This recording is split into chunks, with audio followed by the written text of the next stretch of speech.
Healthy spine is vital for healthy life. మన వెన్నెముక ఆరోగ్యంగా ఉన్నప్పుడే మన ఆరోగ్యము భేషుగ్గా ఉంటుందని దీని అర్థం.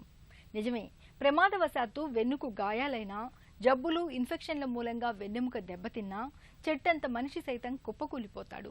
కొన్నిసార్లు మంచానికే పరిమితం అయిపోవాల్సి ఉంటుంది. అందుకే మన శరీరానికి ఇరుసు లాంటి వెన్నెముకను మనం చక్కగా కాపాడుకోవాలి. మన వెన్నెముకకు తరచుగా ఎదురయ్యే సమస్యలు, వాటికి చికిత్స, నివారణ మార్గాల గురించి డాక్టర్ని అడిగి ఇప్పుడు తెలుసుకుందాం. మన శరీరంలో వెన్నెముక ప్రాధాన్యం ఏంటి? స్పైన్ అనేది మన బాడీకి వెయిట్ బేరింగ్ స్ట్రక్చర్ అండి.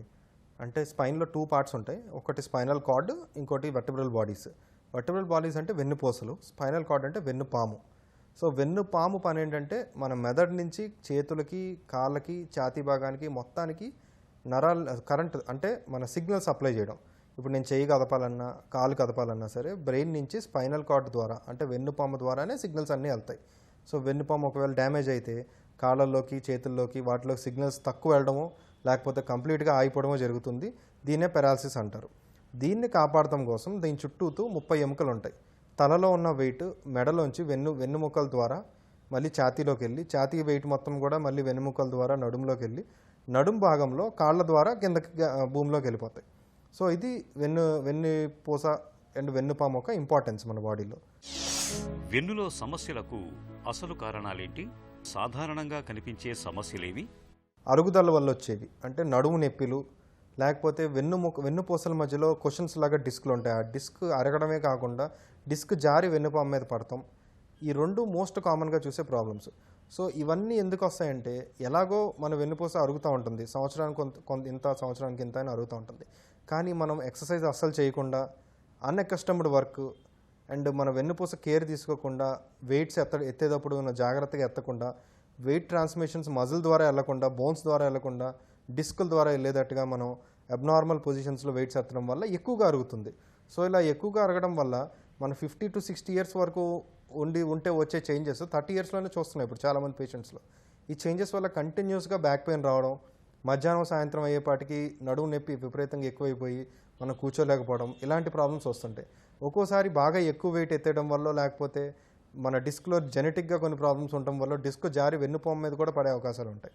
ఇలా జరిగినప్పుడు అది మెడ భాగంలో జరిగితే పెరాలసిస్ రావచ్చు, లేదంటే చేతుల్లోకి నొప్పి రావచ్చు. అదే మన నడుము భాగంలో జరిగితే కాళ్ళలోకి నొప్పి రావచ్చు. దాన్నే మనం సయాటికా అంటాం. సో ఈ సయాటికా కానీ లేకపోతే డిజనరేటివ్ ప్రాబ్లమ్స్ కానీ, these are the most common things అనమాట మనం ఇప్పుడు రొటీన్గా చూసే ప్రాబ్లమ్స్. మోస్ట్లీ కంప్యూటర్ దగ్గర ఎక్కువ వర్క్ చేయడం and continuous working without rest and exercise అస్సలు లేకపోవడం, ఈ 3 మన చేతుల్లో ఉన్న రీజన్స్, మనం కంట్రోల్ చేయగలిగిన రీజన్స్. ఇవి మనం కంట్రోల్ చేసుకోగలిగితే చాలా వరకు ఉన్న స్పైనల్ రిలేటెడ్ ప్రాబ్లమ్స్ మనం తగ్గించుకోవచ్చు. Third important cause is smoking. Smoking has a direct injury to the vertebral discs. So మనం సర్జరీ చేసే పేషెంట్ కూడా ఇన్ కేస్ మా దగ్గరికి వచ్చినప్పుడు రొటీన్గా స్మోకర్ అనుకోండి, we expect more amount of failures. ఎందుకంటే డిస్క్లు చాలా ఎక్కువ అరిగిపోతూ ఉంటాయి. Tobacco and nicotine damage the discs a lot. ఇవి కాకుండా ఫోర్త్ లైఫ్ స్టైల్ రిలేటెడ్, అస్సలు ఎక్సర్సైజ్ లేకపోవడం అండ్ నిద్ర దగ్గర లేకపోవడం, స్లీప్ లేకపోవడం, abnormal rest and also stress related diseases. Most common cause of back pain ఇండియాలో కానీ వేరే కంట్రీస్లో కానీ తీసుకుంటే 50 to 60% ఈ స్ట్రెస్, టెన్షన్, యాంగ్జైటీ డిజార్డర్స్. దీనివల్ల పేషెంట్స్కి స్ట్రెస్ వల్ల కొన్ని హార్మోన్స్ రిలీజ్ అయ్యి దానివల్ల బ్యాక్ పెయిన్, నెక్ పెయిన్ వచ్చే అవకాశాలు కూడా ఎక్కువ ఉంటాయి. వెన్నులో సమస్యలకు మన రోజువారీ భంగిమలకు సంబంధం ఉందా? మనం కాన్షియస్గా స్ట్రైట్గా కూర్చోవాల్సిన అవసరం లేదు.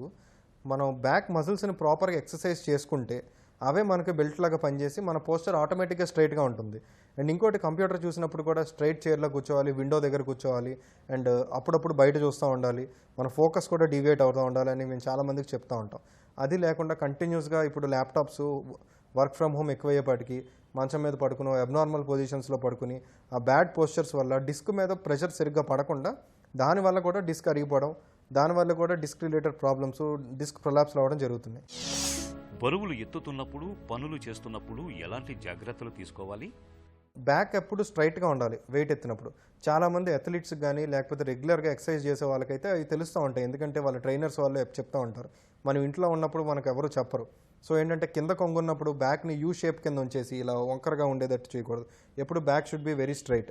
అలా స్ట్రైట్గా ఉన్నప్పుడు ఏంటంటే వెయిట్స్ ఎప్పుడు చేతుల్లోంచి, చెస్ట్ భాగంలోంచి కాళ్ళల్లోకి వెళ్ళిపోతూ ఉంటాయి. మనం ఒంగుంది ఎత్తినా సరే. అట్లాంటప్పుడు పెద్ద వెయిట్స్ ఎత్తినా ప్రాబ్లం లేదు. అలా కాకుండా మనం అబ్నార్మల్గా వెయిట్స్ ఎత్తామంటే మన డిస్క్కి అలవాటు లేని వెయిట్ కాబట్టి గబుక్కుని అది స్లిప్ అయ్యి స్పైనల్ కార్డ్గా తగిలే అవకాశాలు ఎక్కువ ఉంటాయి. అలా తగిలినప్పుడు చాలా రేర్గా అదృష్టం బాగోపోతే పెరాలసిస్ కూడా రావచ్చు. సో ఇలాంటి జరగకుండా ఉండాలంటే మనం వెయిట్స్ ఎత్తేటప్పుడు చాలా కేర్ఫుల్గా ఉండాలి అండ్ బ్యాక్ స్ట్రైట్గా ఉండాలి. అండ్ సడన్గా మనకి అలవాటు లేని పనులు, అలవాటు లేని వెయిట్స్, రోజు మనం వెయిట్ ఎత్తే వాళ్ళమే అంటే మన బాడీ అలవాటు అయి ఉంటుంది కాబట్టి అది వేరు. అలా కాకుండా మనకి ఎప్పుడు చేయని పని సడన్గా వెళ్ళి మనం ఒకరోజు ఒక 50 కేజీల మూట ఎత్తడానికి ట్రై చేసామంటే డెఫినెట్గా దానికి స్పైన్ మీద ఎసిమెట్రిక్గా వెయిట్ పడి దాన్ని డిస్క్ ప్రొలాప్స్ అయ్యే అవకాశాలు చాలా ఎక్కువ ఉంటాయి. వెన్ను సమస్యలకు ఆధునిక వైద్యంలో ఎలాంటి చికిత్స ఉంది? నడుం భాగంలో తీసుకుంటే పెద్ద డిస్క్ జారిన చాలామంది పేషెంట్స్ కాళ్ళల్లో ఎక్కువ చాలా సిగ్నిఫికెంట్ వీక్నెస్ లేదనుకోండి, అప్పుడు మనం కొన్ని మెడిసిన్స్ ఇచ్చో కొంచెం రెస్ట్ ఇచ్చో చూస్తే ఒక 1 to 2 yearsలో మళ్ళీ ఎంఆర్ఐ స్కాన్ చేస్తే ఆ డిస్క్ కరిగిపోతుంది. సో మన టార్గెట్ ఏంటంటే ఈ 2 సంవత్సరాల్లో నరాలు డ్యామేజ్ అవ్వకుండా చూడటం. సో అలాంటప్పుడు most of the times 90% of the patients with spinal disc prolapse will be treated with conservative treatment and they do better. కొంతమంది ఏంటంటే వచ్చేపాటికే ఆల్మోస్ట్ ఫుడ్ డ్రాప్లో వస్తారు. అంటే పాదం బాగా వీక్ అయిపోవడం, లేకపోతే యూరిన్ కంట్రోల్లో, మోషన్ కంట్రోల్లో పోవడం, ఇలాంటివి జరిగితే మాత్రం ఎమర్జెన్సీ సర్జరీ సజెస్ట్ చేస్తాం. ఎందుకంటే మనకు డిస్క్ కరిగిపోయినా సరే యూరిన్ కంట్రోల్ ఒక్కసారి ఆ నరం దెబ్బతిందంటే మళ్ళీ రికవర్ అయ్యే ఆప్షన్స్ చాలా తక్కువ ఉంటాయి. సో మనం ఆ పేషెంట్స్లో రిస్క్ తీసుకోం కాబట్టి చాలామంది అంటే అట్లీస్ట్ 10% ఆఫ్ ది పేషెంట్స్లో మాత్రం మనం సర్జరీ సజెస్ట్ చేస్తాం. ఇప్పుడు మెడ భాగంలో తీసుకుంటే అది చాలా ఇంపార్టెంట్ పార్ట్. అంటే మైలోపతి అంటారు. అంటే డైరెక్ట్గా మెడలో వెళ్ళే నరాన్ని ఒకవేళ ఎఫెక్ట్ చేస్తే అది ఎర్లీ స్టేజెస్లో ఉన్నా సరే మనం సర్జరీ చెప్తాము. లేదు మెడ భాగం నరం ఏమి డ్యామేజ్ కాలేదు, జస్ట్ స్పాండైలైటిస్ అయితే చిన్న కాలర్ వేసుకుని కొన్ని ఎక్సర్సైజ్ చేసుకుంటే చాలా వరకు కంట్రోల్ అయిపోతుంది. So only in cases of మైలోపతినే మనం మెడ భాగంలో సర్జరీ సజెస్ట్ చెప్తాం. ట్యూబర్క్లోసిస్ అనేది మోస్ట్ కామన్ ఇన్ఫెక్షన్. ట్యూబర్క్లోసిస్ వస్తే ఇదివరకు ఏం చేసేవాళ్ళం అంటే మంచం మీద 6 to 8 weeks పడుకోమని చెప్పి వారికి టీబీ మెడిసిన్ స్టార్ట్ చేసేవాళ్ళం.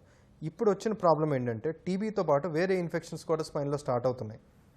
అలాంటి ఇన్ఫెక్షన్స్ ఎక్కువగా కూడా కనిపిస్తున్నాయి. సో మనం కంపల్సరీ బయాప్సీ ఒకటి చేసుకుని అది టీబీయా లేకపోతే వేరే ఇన్ఫెక్షన్ లేకపోతే ఫంగల్ ఇన్ఫెక్షన్ చూసుకుని అప్పుడు కానీ మందులు స్టార్ట్ చేయం.